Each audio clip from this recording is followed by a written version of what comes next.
ಇನ್ನ ಈ ಕೋಲಾರ ಪಾರ್ಲಿಮೆಂಟ್ ಎಲೆಕ್ಷನ್ನಿಗೆ ಕೇವಲ 10 ದಿನ ಕೂಡ ಇಲ್ಲ. ಈಗ ಈ ಸಂದರ್ಭದಲ್ಲಿ ನಾವೆಲ್ಲರೂ ಇಲ್ಲಿ ಸೇರಿದ್ದೇವೆ. 2-3 ವಿಷಯ ತಾವು ಗಮನಿಸಬೇಕಾಗಿರೋದು, ಈ ಬಾರಿ ದೇಶದಲ್ಲಿ ಒಂದು ಬದಲಾವಣೆಯ ಗಾಳಿ ಬೀಸ್ತಾ ಇದೆ. ಯಾಕೆ ಬದಲಾವಣೆಯ ಗಾಳಿ ಅಂತ ತಾವು ಕೇಳಬಹುದು. 10 ವರ್ಷ ಆಯಿತು ಬಿಜೆಪಿ ಆಡಳಿತ ದೇಶದಲ್ಲಿ ಬಂದು. ಈ 10 ವರ್ಷದಲ್ಲಿ ಸಾಮಾನ್ಯ ಜನಗಳಿಗೆ, ನಮ್ಮ ಭಾರತೀಯರಿಗೆ ಸಿಕ್ಕಿದ್ದು ಏನಪ್ಪಾ ಅಂತ ಹೇಳಿದ್ರೆ, ಯಾವ ಐಟಮ್ ಮುಟ್ಟಿದ್ರೆ ಎಲ್ಲ ಐಟಮ್ದು ರೇಟು ಡಬಲ್ ಆಗಿದೆ, ತ್ರಿಬಲ್ ಆಗಿದೆ. ಬಿಜೆಪಿ ಸರ್ಕಾರದಿಂದ ಸಾಮಾನ್ಯ ಭಾರತೀಯರಿಗೆ ಸಿಕ್ಕಿದ್ದು ಬರೀ ಬೆಲೆ ಏರಿಕೆ. ಇವರು ಬರೋದಕ್ಕೆ ಮೊದಲು ಪೆಟ್ರೋಲು ಡೀಸೆಲ್ಲು 50-60 ರೂಪಾಯಿ ಇದ್ದಿದ್ದು ಈಗ 100 ರೂಪಾಯಿ ದಾಟಿದವೆ. ಗ್ಯಾಸ್ ಸಿಲಿಂಡ್ರು 400 ರೂಪಾಯಿ ಇತ್ತು ಇವ್ರು ಬರೋದಕ್ಕೆ ಮೊದಲು, ಅದು ಇವತ್ತು 1000 ರೂಪಾಯಿ ದಾಟಿದೆ. ಮನೆಯಲ್ಲಿ ಬಳಸೋ ಎಣ್ಣೆ ಆಗಲಿ, ಬೇಳೆಕಾಳಾಗಲಿ, ಪ್ರತಿಯೊಂದು ಐಟಮ್ ರೇಟು ಜಾಸ್ತಿ ಆಗಿದೆ. ಒಬ್ಬ ಸಿಂಪಲ್ ಆಗಿರೋ ಒಂದು ಮನೆ ಕಟ್ಟಬೇಕು ಅಂದ್ರೆ 250 ರೂಪಾಯಿ ಇದ್ದಿದ್ದ ಸಿಮೆಂಟು ಇವತ್ತು 500 ಮೇಲೆ ದಾಟಿದೆ. 30,000 ಇದ್ದಿದ್ದ ಕಬ್ಬಿಣ 70,000 ರೂಪಾಯಿ ಆಗಿದೆ. ಬಿಜೆಪಿ ಸರ್ಕಾರ ಡೆಲ್ಲಿಯಲ್ಲಿ ಬಂದ ಮೇಲೆ ಎಲ್ಲಾ ರೇಟ್ಗಳು ಡಬಲ್ ಆಗಿದಾವೆ, ಇಲ್ಲ ತ್ರಿಬಲ್ ಆಗಿದಾವೆ. ಅದಕ್ಕೆ ಸಂದರ್ಭದಲ್ಲಿ ನಿಮ್ಮ ಸಂಪಾದನೆಯನ್ನು ಡಬಲ್ ಆಗಿದೆಯಾ, ನಿಮ್ಮ ಸಂಪಾದನೆಯನ್ನು ತ್ರಿಬಲ್ ಆಗಿದೆಯಾ? ಖರ್ಚುಗಳು ಮಾತ್ರ ಡಬಲ್ ಆಗಿದಾವೆ, ಆದ್ರೆ ಜನಕ್ಕೆ ಬರೋ ಆದಾಯ ಅಷ್ಟೇ ಇದೆ. ಇದರಿಂದ ಏನಾಗಿದೆ ಅಂದ್ರೆ, ಜನ ಹಗಲು ರಾತ್ರಿ ಅನ್ನದೇ ಬೆವರು ಸುರಿಸಿ ದುಡಿಯೋದು, ನಮ್ಮ ಕುಟುಂಬ ಸಾಕ್ಬೇಕು ಅಂತ ದುಡಿತಾರೆ. ಆದ್ರೆ ದುಡ್ದಿದ್ದ ದುಡ್ಡೆಲ್ಲ ಬೆಲೆ ಏರಿಕೆಗೆ ಆಹುತಿಯಾಗಿ, ಆ ಬೆಲೆ ಏರಿಕೆ ಮುಖಾಂತರ ಈ ದೇಶದ ಶ್ರೀಮಂತರ ಮನೆ ಸಂಪತ್ತು ಜಾಸ್ತಿ ಆಗ್ತಾ ಇದೆ. ದುಡ್ದಿದ್ದ ದುಡ್ಡೆಲ್ಲ, ಸಂಪಾದನೆ ಮಾಡಿದ ಆದಾಯ ಎಲ್ಲ ರೇಟ್ಗಳಿಗೆ ಸಾಕಾಗ್ತಾ ಇದೆ ಬಿಟ್ರೆ ಮನೆಗಳಿಗೆ ಉಳಿತಾ ಇಲ್ಲ, ಮಕ್ಕಳಿಗೆ ಉಳಿತಾ ಇಲ್ಲ, ಮನೆ ಉದ್ಧಾರ ಮಾಡೋದಕ್ಕೆ ಸಾಲ್ತಾ ಇಲ್ಲ. ಇವತ್ತು ಸಂಪಾದನೆಗಳು ಶ್ರೀಮಂತರ ಮನೆ ಹೋಗಿ ಸೇರ್ಕೊಳ್ತಾ ಇದೆ. ಹಾಗಾಗಿ ಭಾರತೀಯರು ದುಡಿಬೇಕು. ನಾರಾಯಣಪ್ಪ ಅಂತವರು, ತಿಮ್ಮರಾಯಪ್ಪ ಅಂತವರು ದುಡಿಬೇಕು. ಅವರ ದುಡಿಮೆ ಲಾಭ ಎಲ್ಲ ಯಾರಿಗೆ ಸಿಗ್ತಾ ಇದೆ ಅಂದ್ರೆ, ಅಂಬಾನಿ ಅದಾನಿ ಅಂತ ಕುಬೇರರಿಗೆ ಲಾಭ ಆಗ್ತಾ ಇದೆ, ಅವರ ಆಸ್ತಿ ಬೆಳೀತಾ ಇದೆ.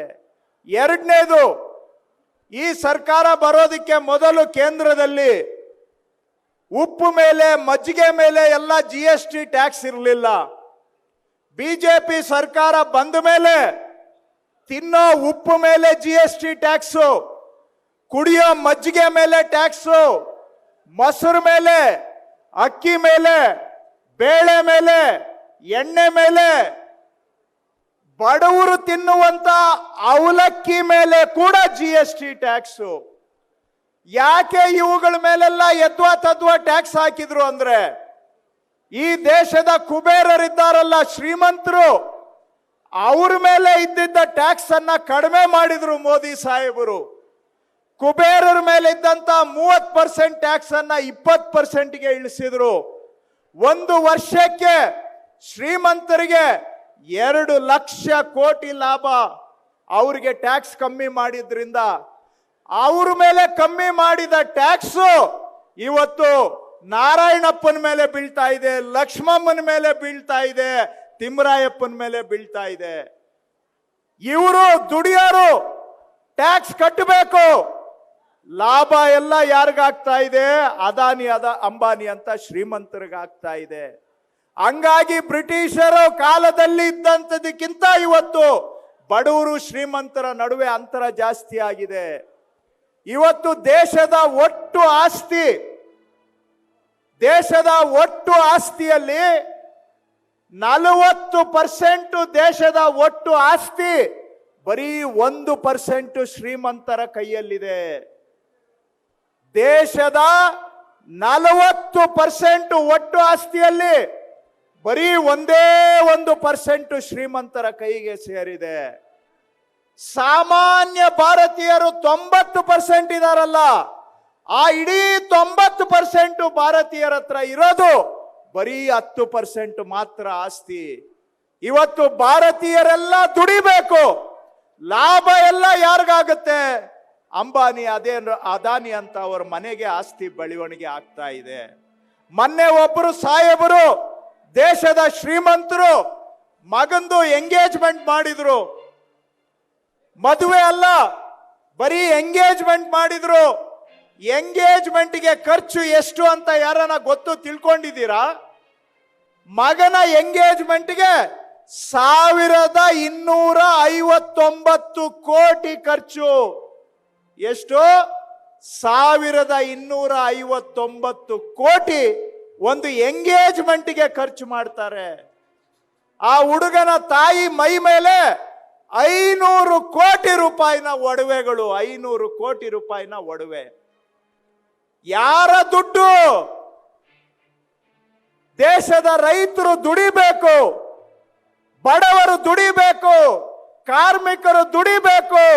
ಅವರ ದುಡ್ಡಿಮೆ ಎಲ್ಲ, ಅವರ ಬೆವರಿನ ಸಂಪಾದನೆ ಶ್ರೀಮಂತರ ಮನೆಗೆ ಸೇರ್ಕೋತಾ ಇದೆ. ಅವರು ಮಜಾ ಮಾಡ್ತಾ ಇದ್ದಾರೆ. ರೈತರದ್ದು ಸಾಲ ಮನ್ನಾ ಮಾಡಿ ಅಂದ್ರೆ ದೇಶ ಬರ್ಬಾದ್ ಆಗ್ಬಿಡುತ್ತೆ ಅಂತ ಹೇಳ್ತಾರೆ. ಆದ್ರೆ ಈ ಬಿಜೆಪಿ ಸರ್ಕಾರ ಬಂದ ಮೇಲೆ ದೇಶದ ಶ್ರೀಮಂತರದ್ದು 20 ಲಕ್ಷ ಕೋಟಿ ಸಾಲ ಮನ್ನಾ ಆಗಿದೆ. 20 ಲಕ್ಷ ಕೋಟಿ.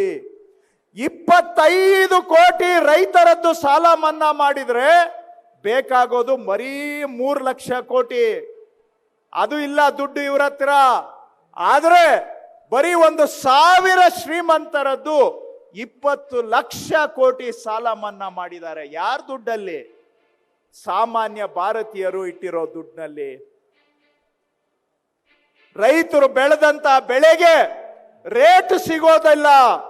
ರೈತರು ಬೆಳೆದಂತ ಬೆಳೆಗೆ ರೇಟ್ ಕೊಡೋದಕ್ಕೆ ಕಾನೂನು ಮಾಡಿ ಅಂತೇಳಿ ದೇಶದ ಎಲ್ಲಾ ರೈತ ಸಂಘಟನೆಗಳು ಡೆಲ್ಲಿಯಲ್ಲಿ ಹೋರಾಟ ಮಾಡಿದ್ರೆ, ರೈತರು ಬೆಳೆದಂತ ಬೆಳೆಗೆ ರೇಟ್ ಕೊಡೋದು ಬಿಡಿ, ಅದಕ್ಕೆ ಕಾನೂನು ಮಾಡೋದು ಬಿಡಿ, ಹೋರಾಟ ಮಾಡಿದಂತ ರೈತರ ಮೇಲೆ ಗುಂಡಿಕ್ಕಿ ಅವರನ್ನ ಸತಾಯಿಸಿ ಲಾಠಿ ಚಾರ್ಜ್ ಮಾಡಿ ಅವ್ರ ಮೇಲೆ ನೀರಿನ ಗನ್ನನ್ನ ಬಿಟ್ಟು ಸುಮಾರು 270 ಜನ ರೈತರು ಹೋರಾಟ ಮಾಡ್ತಾ ಮಾಡ್ತಾ ಸತ್ತೋದ್ರು.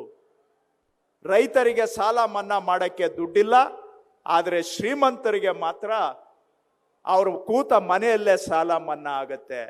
ಈ ತರಹ ಕೇಂದ್ರ ಸರ್ಕಾರ ಬಂದ ಮೇಲೆ ರೈತರ ಮರಣ ಹೋಮ ನಡೀತಾ ಇದೆ ಈ ದೇಶದಲ್ಲಿ.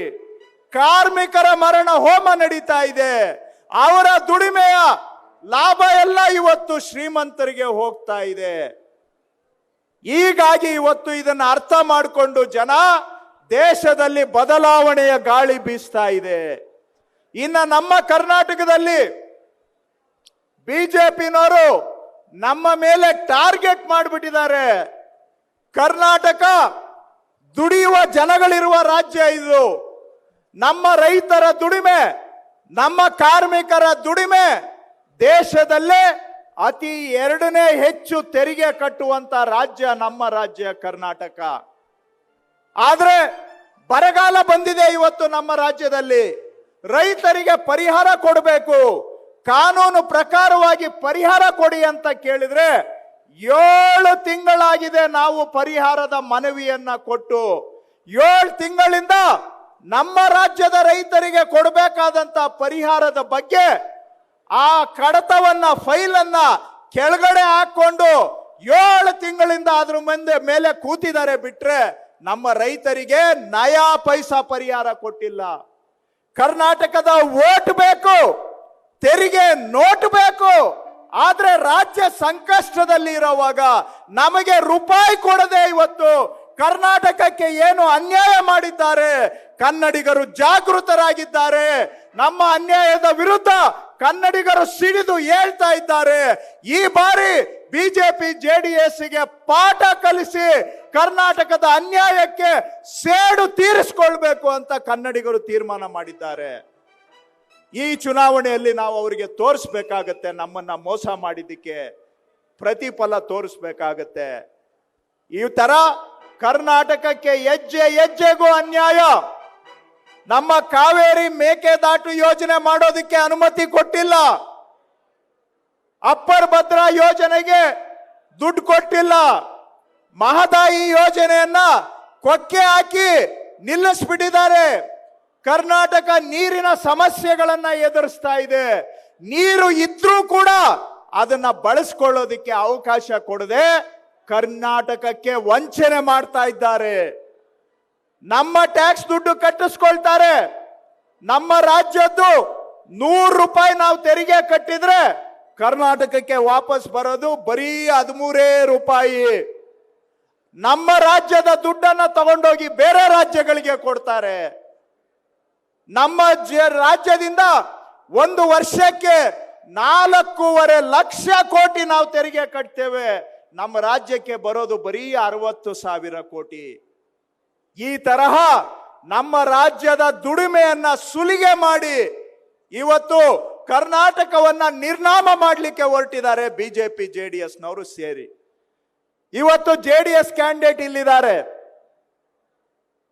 ನನಗೆ ನಗಬೇಕೋ ಅಳಬೇಕೋ ಗೊತ್ತಿಲ್ಲ. ಜನತಾದಳ ಸಮಾಜವಾದಿ ಪಕ್ಷ ಅಂತ ಹೇಳ್ತಾರೆ, ಜಾತ್ಯತೀತ ಪಕ್ಷ ಅಂತ ಹೆಸರು, ಜಾತ್ಯತೀತ. ಇವರು ಹೊಂದಾಣಿಕೆ ಮಾಡ್ಕೊಂಡಿರೋದು ಕೋಮುವಾದಿಗಳ ಜೊತೆಗೆ. ಇವರು ಹೇಳ್ತಾರೆ ನಾವು ಪ್ರಾದೇಶಿಕ ಪಕ್ಷ ಅಂತ. ಪ್ರಾದೇಶಿಕ ಪಕ್ಷದವರು ಹೋಗಿ ಯಾವ ನ್ಯಾಷನಲ್ ಪಾರ್ಟಿ ಕರ್ನಾಟಕಕ್ಕೆ ಅನ್ಯಾಯ ಮಾಡ್ತಾ ಇದೆ ಅವ್ರಿಗೆ ಸರೆಂಡರ್ ಆಗಿದ್ದಾರೆ. ಇವರು ಹೋಗಿ ಯಾರು ಕರ್ನಾಟಕಕ್ಕೆ ಅನ್ಯಾಯ ಮಾಡ್ತಾ ಇದ್ದಾರೆ ಅವ್ರ ಹತ್ರ ಹೋಗಿ ಈ ಪ್ರಾದೇಶಿಕ ಪಕ್ಷ ಅಂತ ಹೇಳ್ಕೊಳ್ಳೋರು ಸರೆಂಡರ್ ಆಗಿದ್ದಾರೆ. ಅವರ ಹಿರಿಯರು ಮಾತನಾಡ್ತಾ ಹೇಳ್ತಾರೆ ಕೇವಲ 6 ಕೋಟಿ ಕನ್ನಡಿಗರ ಪ್ರತಿನಿಧಿ ಅಂತೇಳಿ. ಹಾಗಾದ್ರೆ 6 ಕೋಟಿ ಕನ್ನಡಿಗರು ನಾವು ಲೆಕ್ಕಕ್ಕಿಲ್ಲುವ? ಕೇವಲ 6 ಕೋಟಿ ಕನ್ನಡಿಗರು ಅಂತ ನಮ್ಮನ್ನ ಅವಮಾನ ಮಾಡ್ತಾರಲ್ಲ. ಇದೇ ಕೇವಲ 6 ಕೋಟಿ ಕನ್ನಡಿಗರು ದೇಶದಲ್ಲಿ ಸೆಕೆಂಡ್ ಹೈಯೆಸ್ಟ್ ಸಂಪಾದನೆ ಮಾಡಿ ಟ್ಯಾಕ್ಸ್ ಕಟ್ಟೋರು ನಾವು ಕನ್ನಡಿಗರು. ಇವತ್ತು ನಮ್ಮ ದುಡ್ಡು, ನಮ್ಮ ದುಡಿಮೆ ಬೇರೆ ರಾಜ್ಯಗಳನ್ನ ಸಾಕ್ತಾ ಇದೆ. ಅಂತಹ ಕೊಡುವ ಕೈನ ದಾನಿಗಳು ಕನ್ನಡಿಗರನ್ನ ಇವರು ಬರೀ 6 ಕೋಟಿ ಕನ್ನಡಿಗರು ಅಂತ ನಮ್ಮನ್ನ ಗೇಲಿ ಮಾಡ್ತಾರೆ. ಇವರು 6 ಕೋಟಿ ಕನ್ನಡಿಗರ ಮುಖ್ಯಮಂತ್ರಿ ಮಾತಾಡ್ಬಿಟ್ರೆ ಅದಕ್ಕೆ ಉತ್ತರ ಕೊಡ್ಬೇಕಂತ ಹೇಳ್ತಾರೆ. ನಮ್ಮ 6 ಕೋಟಿ ಕನ್ನಡಿಗರಿಗೆ ಇವರು ಒಬ್ಬೇ ಮುಖ್ಯಮಂತ್ರಿ ಸಿದ್ದರಾಮಯ್ಯನವರು. ಅವರು ಇವ್ರ ತರ ಯಾರಿಗೂ ಸರೆಂಡರ್ ಆಗಿಲ್ಲ. ಕರ್ನಾಟಕಕ್ಕೆ ಆಗ್ತಾ ಇರೋ ಅನ್ಯಾಯದ ವಿರುದ್ಧವಾಗಿ ಯಾರು ಬರ್ಲಿ, ಅವ್ರು ಬರ್ಲಿ, ಅವ್ರ ಅಪ್ಪ ಬರ್ಲಿ, ಅವ್ರ ತಾತ ಬರ್ಲಿ, ಮುಲಾಜಿಲ್ಲದೆ ಕರ್ನಾಟಕದ ಪರವಾಗಿ ಧ್ವನಿ ಎತ್ತುವಂತ ಧೈರ್ಯ ನಮ್ಮ ಮುಖ್ಯಮಂತ್ರಿ ಸಿದ್ದರಾಮಯ್ಯನವ್ರಿಗಿದೆ, ಡಿ ಕೆ ಶಿವಕುಮಾರ್ಗೆ ಇದೆ, ಕಾಂಗ್ರೆಸ್ ಪಾರ್ಟಿಗೆ ಇದೆ. ಈ ಬಿಜೆಪಿ ಜೆಡಿಎಸ್ ಇಂದ 27 ಜನ ಎಂಪಿಗಳು ಗೆದ್ದಿದ್ರು. ಎಷ್ಟು? 27 ಜನ. ಕರ್ನಾಟಕಕ್ಕೆ ಇಷ್ಟು ಅನ್ಯಾಯ ಆಗೋವಾಗ ಯಾವನಾದ್ರೂ ಒಬ್ಬ ಎಂಪಿ ಬಾಯಿ ಬಿಟ್ನ? ಯೋಚನೆ ಮಾಡಿ. ಬರ ಪರಿಹಾರ ಬಂದಿಲ್ಲ, ತೆರಿಗೆಯಲ್ಲಿ ನಮ್ಮ ಪಾಲು ಬಂದಿಲ್ಲ, ಮೇಕೆದಾಟುಗೆ ಪರ್ಮಿಷನ್ ಕೊಡ್ಲಿಲ್ಲ. 27 ಜನ ನಾಲಾಯಕ್ ಎಂಪಿಗಳು ಯಾರಾದ್ರೂ ಒಬ್ರು ಕರ್ನಾಟಕದ ಪರ ಮಾತಾಡಿದ್ರ? ಮಾತಾಡ್ಲಿಲ್ಲ. ನಾಲಾಯಕ್ ಎಂಪಿಗಳು. ಕರ್ನಾಟಕದ ಪರ ಮಾತಾಡಿದವನು ಒಬ್ಬ Congress MP D K Suresan. ಅವನು ಕಾಂಗ್ರೆಸ್ನವರಿಗೆ ಆ ಧೈರ್ಯ ಇದೆ ಕರ್ನಾಟಕದ ಪರವಾಗಿ ಮಾತಾಡಕ್ಕೆ, ಕರ್ನಾಟಕದ ಪರವಾಗಿ ಹೋರಾಡೋದಕ್ಕೆ. ಗಟ್ಟಿಯಾಗಿ ನಾವು ಹೇಳ್ತೇವೆ, ನಮ್ಮ ರಾಜ್ಯಕ್ಕೆ ನ್ಯಾಯ ಕೊಡಿ ಅಂತ ಮಾತಾಡೋ ತಾಕತ್ತು ನಮ್ಗೆ ಇದೆ. ಆದ್ರೆ ಈ 27 ಜನ ಕೈಲಾಗದವರು, ನಾಲಾಯಕ್ಕು, ಇಲ್ಲಿ ಗೆದ್ದೋಗಿರೋದು ರಾಜ್ಯಕ್ಕೆ ಅನ್ಯಾಯ ಆದ್ರೆ ರಾಜ್ಯದ ಪರವಾಗಿ ಮಾತಾಡೋದಕ್ಕಲ್ಲ ಅವ್ರು ಗೆದ್ದೋಗಿರೋದು.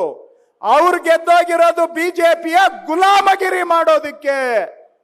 ನಿಮಗೆ ಬಿಜೆಪಿ ಗುಲಾಮಗಿರಿ ಮಾಡುವಂತ ಎಂಪಿಗಳು ಬೇಕಾ? ಕರ್ನಾಟಕದ ಪರವಾಗಿ ಪ್ರಾಣ ಹೋದ್ರೂ ಸರಿ ನ್ಯಾಯಕ್ಕಾಗಿ ಹೋರಾಟ ಮಾಡ್ತೇವೆ.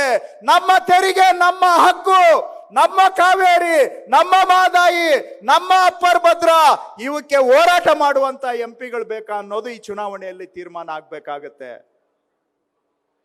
ಅದಕ್ಕೆ ನಾನು ಆಗ್ಲೇ ಹೇಳಿದ್ದು, ಸಂಸದರು 27 ಯಾರು ಬಿಜೆಪಿ ಜೆಡಿಎಸ್ನವರು, ಸಂಸದರು 27 ಆದರೆ ಬರೀ 7 ಸಂಸದರು 27 ಬರೀ 7 ಇವರೇ ಕರ್ನಾಟಕಕ್ಕೆ ಗೋಳು. ಹಾಗಾಗಿ ನಾಲಾಯಕ್ಕು 27 ಸಂಸದರು ಬಿಜೆಪಿ ಜೆಡಿಎಸ್ನವರಿಂದ ಕರ್ನಾಟಕಕ್ಕೆ ಅನ್ಯಾಯ ಆಗ್ತಾ ಇದೆ. ಅಂತವರನ್ನ ಮನೆಗೆ ಕಳಿಸಿ ದಯವಿಟ್ಟು ಕಾಂಗ್ರೆಸ್ನ ಎಂಪಿಗಳನ್ನ ಗೆಲ್ಲಿಸಿ. ನಾಳೆ ಕರ್ನಾಟಕಕ್ಕೆ ನ್ಯಾಯ ಸಿಗಬೇಕಾದ್ರೆ ಅದು ಕಾಂಗ್ರೆಸ್ನ ಎಂಪಿಗಳಿಂದ ಮಾತ್ರ ಸಾಧ್ಯ. ಕಾಂಗ್ರೆಸ್ ಪರವಾಗಿ ನಾವೆಲ್ಲರೂ ಕೆಲಸ ಮಾಡೋಣ, ಕಾಂಗ್ರೆಸ್ ಎಂಪಿಗಳನ್ನ ಗೆಲ್ಲಿಸೋಣ, ಕರ್ನಾಟಕಕ್ಕೆ ನ್ಯಾಯವನ್ನ ಕೊಡಿಸೋಣ. ಧನ್ಯವಾದ ಎಲ್ಲರಿಗೂ ಸಹ. ನ್ಯೂಸ್ ಫಸ್ಟ್ ನಿರ್ಭೀತಿಯಿಂದ ನಿಮ್ಮ ಪರವಾಗಿ.